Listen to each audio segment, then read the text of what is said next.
ఆనాడు రాష్ట్ర ముఖ్యమంత్రిగా జగన్మోహన్ రెడ్డి క్రిస్టియానిటీ పొందినటువంటి బాప్తిసం తీసుకున్నటువంటి వ్యక్తి. అక్కడ ఉదయనిధి స్టాలిన్ ఎవడాడు పిలిపిత్రిగాడు అక్కడ తమిళనాడులో, వాడిని కాకరకాయ తెలియదు వంకాయ తెలియదు. వాడు కూడా ఏం మాట్లాడుతున్నాడంటే ఒక ఉప ముఖ్యమంత్రిగా ఉండి ఒక ముఖ్యమంత్రి కొడుకుగా ఉండి వానికి హిందూ సనాతన ధర్మం గురించి తెలియదు. వీళ్ళ తాత జేజమ్మలు దిగొచ్చినా వీళ్ళను పుట్టించిన ఆ ఇంకెవడైతే దిగొచ్చినా కూడా హిందూ సనాతన ధర్మాన్ని ఈక కూడా పెరకలేరు, ఏమి చేయలేరు, టచ్ చేయలేరు. ప్రపంచ దేశంలో ఉన్న చాలా మంది టచ్ చేయాలనే భారతదేశానికి వచ్చి ఆఖరికి ఆంగ్లేయులు సైతం ఇక్కడ నుంచి బరాబర్ ముళ్ళ మూట చదువుకొని కొడుకులు ఈడికెళ్ళి చదివేసిన లేదా. అదేవిధంగా నిన్న మా ఉప ముఖ్యమంత్రి పవన్ కళ్యాణ్ గారు కూడా ఆయన బయట కంట్రీలో మ్యారేజ్ చేసుకున్నారు. మీ అందరికీ తెలుసు. వాళ్ళ పాప క్రిస్టియానిటీకి సంబంధించినటువంటి ఆ పాప బాప్తిస్తం తీసుకుంటే కూడా ఆ పాపని డిక్లరేషన్ ఫామ్ని సంతకం చేయించి డైరెక్ట్గా ఇలా టీటీడీకి సంబంధించినటువంటి డిక్లరేషన్ ఫామ్ని చూపిస్తూ ఆ బుక్ను చూపిస్తూ ఎస్ నా బిడ్డ కూడా డిక్లరేషన్ ఇచ్చింది, నేను ఉప ముఖ్యమంత్రి కావచ్చు ఇంకెవరైనా కావచ్చు, ఎవరైనా హిందూ సనాతన ధర్మం మీద మేము పోతా ఉన్నాము అంటే తప్పకుండా తిరుమల వెంకటేశ్వర స్వామి దర్శనం చేసుకుంటున్నామంటే కంపల్సరీ తప్పకుండా డిక్లరేషన్ ఫామ్ మీద సంతకం చేయాలని చెప్పి డిసైడ్ అయింది. కాబట్టి ఆ పాపతో కూడా సంతకం చేయించి తిరుమల వెంకటేశ్వర స్వామి దర్శనం చేశారు. ఇవి లేవా? నువ్వు లోకల్గా ఇక్కడ ఉన్నాడువే కదా, బయట కంట్రీలో ఉంటూ అక్కడెక్కడో విద్యను అభ్యసించి ఆ పాప ఆ చిన్నారి బిడ్డ ఆ బిడ్డనే సంతకం చేసినప్పుడు మరి నీ బుద్ధి ఏమైంది? నువ్వు ఇక్కడే పుట్టి ఇక్కడే పెరిగినావు కదా, మీ తాత ముత్తాతలు అందరూ హిందువులే కదా. నువ్వు ఈనాడు ఏదో కన్వర్టెడ్గా అయ్యి నువ్వు ఈ ధర్మాన్ని మర్చిపోతావు, నీతిని మర్చిపోతావు, జాతిని మర్చిపోతావు కదా. ఇది తప్పు కదా. ఈ రీసెంట్గా ప్రకాష్ రాజ్ కూడా కామెంట్స్ చేశారు కదా, ఎలాగనిపిస్తుంది అన్న? నీకు విషయం చెప్తా. ప్రకాష్ రాజు సినిమాలు లేవు. ఇక ఈ ప్రకాష్ రాజు అన్నటువంటి సినిమాలు లేక ఏం చేస్తా ఉన్నాడు అంటే ఏదో ఒకటి పాపులేషన్ కావాలి. ఎవడి ప్రకాష్ రాజు అన్నట్టు ఏమన్నా దేశ నాయకుడా లేకపోతే ఇది గాంధీ మహాత్ముడా? ఇక్కడ ప్రకాష్ రాజ్ అనేది హిందుత్వం పేరు. ప్రకాష్ రాజ్ హిందూ పేరు, జగన్మోహన్ రెడ్డి హిందూ పేరు. ఇది హిందూ సనాతన ధర్మం, హిందూ భారతదేశం. వీళ్ళందరూ కన్వర్టెడ్గా ఏదో వెళ్ళిపోయి వాళ్ళ దేవుణ్ణి మొక్కుకోమని మేము మొక్కుకోవద్దని ఎవరు చెప్పట్లేదు. వాళ్ళ ధర్మాన్ని మేము ఆచరించొద్దని చెప్పట్లేదు. నువ్వు ఆచరిస్తున్నావు, పక్కవాడి ధర్మాన్ని నువ్వు ఎందుకు కించపరుస్తున్నావు? మస్జిదుల్లోకి పోయి మీరు మొక్కుతున్నారు కదా, మేము ఎక్కడ కించపరచట్లేదు. చర్చిల్లోకి పోయి మీరు ఏం చేస్తున్నారు?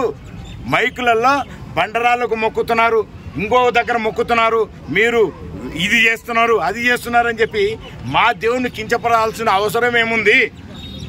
నువ్వు చర్చిలల్లో మైకులలో చెప్పట్లేదా? మీరు ఎవడొస్తాడో రండి చర్చకి నేను సిద్ధంగా ఉన్నా. ఏ చర్చిలో చూసుకున్నా ఆదివారం పూట హిందూ సనాతన ధర్మాన్ని కించపరచందే. మీరు బైబిల్లో ఉన్నటువంటి వాక్యాలు చదవట్లేదు. మీ దేవుడు చేసినటువంటి గొప్పది ఏదైనా ఉంటే, ఆయన నిజంగా దేవతామూర్తి అయితే ఆయన గురించి గొప్ప చెప్పుకోండి, ఎవరు వద్దన్నారు. వేరే మతాన్ని కించపరిచే నైతిక హక్కు మీకు ఎక్కడిది?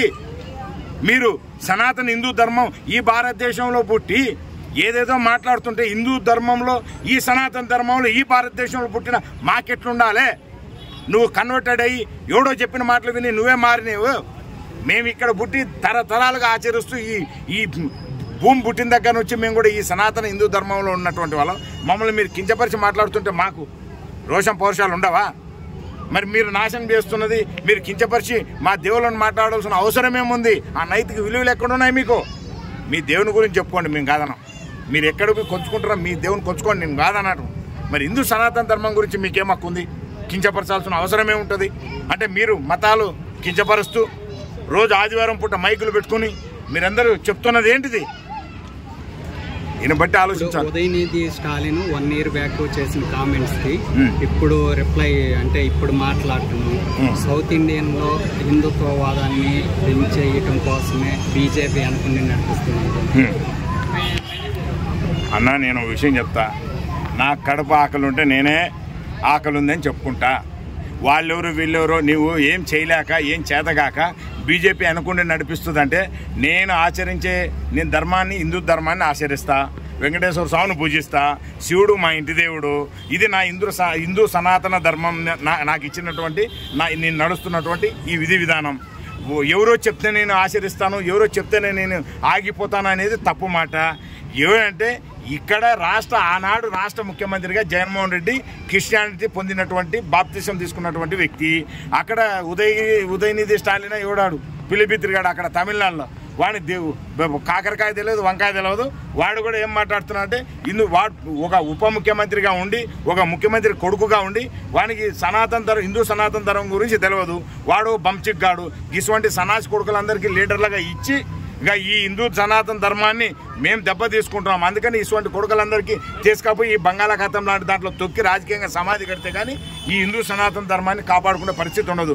ఆనాడు విమర్శించేటటువంటి ఆ విలువల్ని కోల్పోయేటట్టు చేసినటువంటి ఆ రోజు ఉన్నటువంటి ముఖ్యమంత్రి జగన్మోహన్ రెడ్డి, అక్కడ స్టాలిన్, వీళ్ళందరూ కలిసి ఒక కూటమి ఏర్పడి వీళ్ళందరూ ఒక హిందూ సనాతన ధర్మాన్ని దెబ్బతీయాలనే వీళ్ళు ఒక కంకణం కట్టుకున్నారు. కాబట్టి ఒకడు అక్కడ మాట్లాడుతాడు, ఒకడు ఇక్కడ నెయ్యిలో కల్తీలు చేస్తారు. ఇటువంటి కుట్ర కుతంత్రాలు ఎన్ని పడ్డా వీళ్ళ తాత జేజమ్మలు దిగొచ్చినా, వీళ్ళను పుట్టించిన ఆ ఇంకెవడైతే దిగొచ్చినా కూడా హిందూ సనాతన ధర్మాన్ని ఈక కూడా పెరకలేరు, ఏమి చేయలేరు, టచ్ చేయలేరు.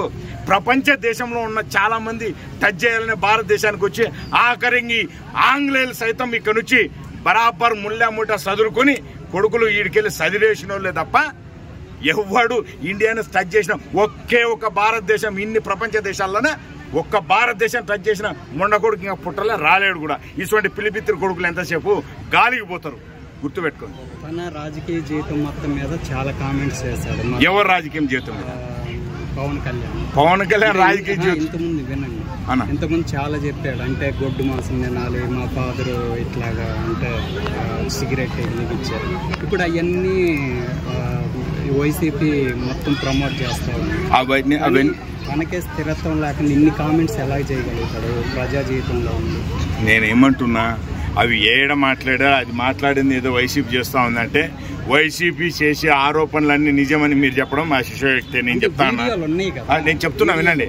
దాన్ని ఇన్ని రోజుల కిందట ఇంతకుముందు కూడా చాలా ట్యాంపర్ చేసి మనిషి మాట్లాడే లిప్ మూమెంట్ని బట్టి వాళ్ళు మాటలు మార్చినటువంటి ఈ ఎడిటింగ్ వచ్చిన రోజులు డైరెక్ట్ లైవ్లో మాట్లాడుతుంటేనే అమ్మ అంటే నీ అమ్మ అన్నట్టు వినిపిస్తూ ఉంది. ఈ రోజుల్లో ఈ సోషల్ మీడియాలో ఆ విధంగా చూపిస్తూ ఉన్నారు. ఆయన ఏ రోజైనా కూడా ఇదే విధంగా మాట్లాడాడు పవన్ కళ్యాణ్ గారు, చాలా గొప్పగా బహు గొప్పగా మాట్లాడారు.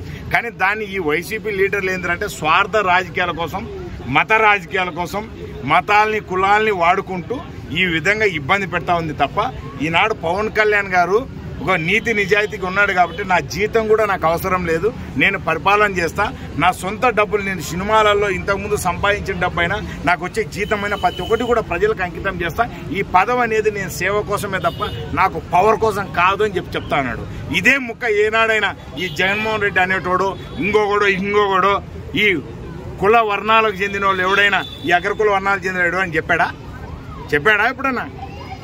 బడుగు బలహీన వర్గాలని ఇబ్బంది పెట్టి నాశనం పెట్టేయడం తప్ప ఏమైనా చెప్పారా? మరి అది పవన్ కళ్యాణ్కు మిగతా వాళ్ళకు ఉన్నటువంటిది ఏంటంటే గతంలో ఉన్న ప్రభుత్వానికి ఇప్పుడున్న పవన్ కళ్యాణ్ ఉన్నటువంటి ప్రభుత్వానికి తేడా ఏంటంటే ఇదే.